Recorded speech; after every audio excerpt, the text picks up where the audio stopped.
Chapter 12. Efficient Action. You must use your thought as directed in previous chapters, and begin to do what you can do where you are, and you must do all that you can do where you are.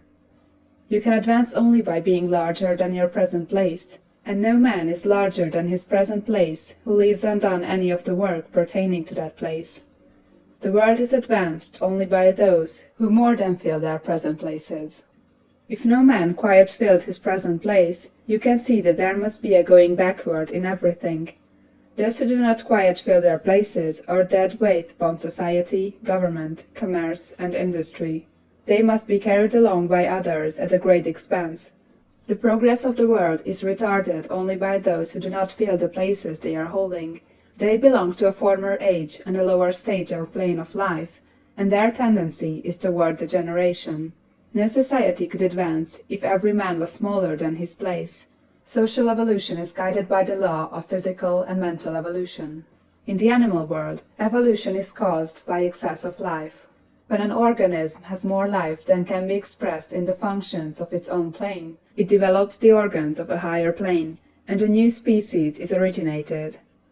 There never would have been new species had there not been organisms which more than fill their places. The law is exactly the same for you. Your getting rich depends upon your applying this principle to your own affairs. Every day is either a successful day or a day of failure, and it is the successful days which get you what you want.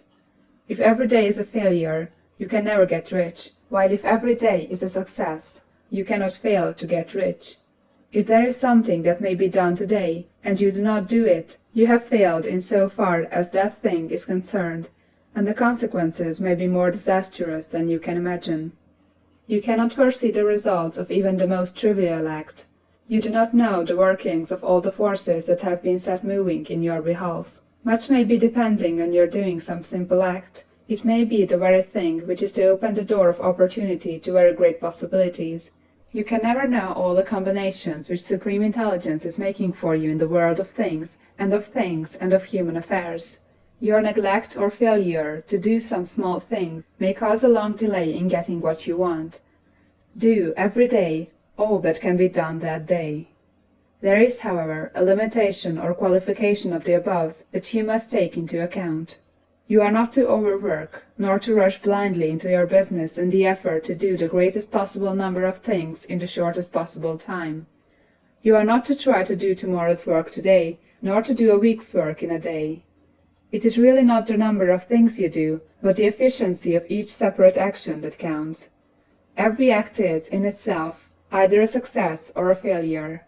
Every act is, in itself, either effective or inefficient. Every inefficient act is a failure, and if you spend your life in doing inefficient acts, your whole life will be a failure. The more things you do, the worse is for you, if all your acts are inefficient ones.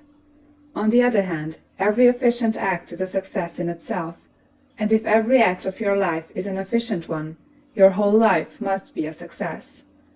The cause of failure is doing too many things in an inefficient manner, and not doing enough things in an efficient manner. You will see that it is a self-evident proposition that if you do not do any inefficient acts, and if you do a sufficient number of efficient acts, you will become rich. If now it is possible for you to make each act an efficient one, you see again that the getting of riches is reduced to an exact science like mathematics. The matter turns then on the questions whether you can make each separate act a success in itself, and this you can certainly do. You can make each act a success, because all power is working with you, and all power cannot fail. Power is at your service, and to make each act efficient, you have only to put power into it. Every action is either strong or weak, and when everyone is strong, you are acting in the certain way which will make you rich. Every act can be made strong and efficient by holding your vision while you are doing it, and putting the whole power of your faith and purpose into it. It is at this point that people fail to separate mental power from personal action. They use the power of mind in one place and at one time, and they act in another place and at another time. So their acts are not successful in themselves. Too many of them are inefficient. But if all power goes into every act, no matter how commonplace, every act will be a success in itself, And as in the nature of things, every success opens the way to other successes, your progress toward what you want, and the progress of what you want toward you, will become increasingly rapid. Remember that successful action is cumulative in its results. Since the desire for more life is inherent in all things, when a man begins to move toward larger life, more things attach themselves to him, and the influence of his desire is multiplied. Do every day all that you can do that day, and do each act in an efficient manner. In saying that you must hold your vision while you are doing each act, however trivial or commonplace, I do not mean to say that it is necessary at all times to see the vision distinctly to all its smallest details. It should be the work of your leisure hours to use your imagination on the details of your vision, and to contemplate them until they are firmly fixed upon memory. If you wish speedy results, spend practically all your spare time in this practice. By continuous contemplation you will get the picture of what you want, even to the smallest details, so firmly fixed upon your mind, and so completely transferred to the mind of formless substance, that in your working hours you need only to mentally refer to the picture to stimulate your faith and purpose, and cause your best effort to be put forth. Contemplate your picture in your leisure hours, until your consciousness is so full of that you can grasp it instantly.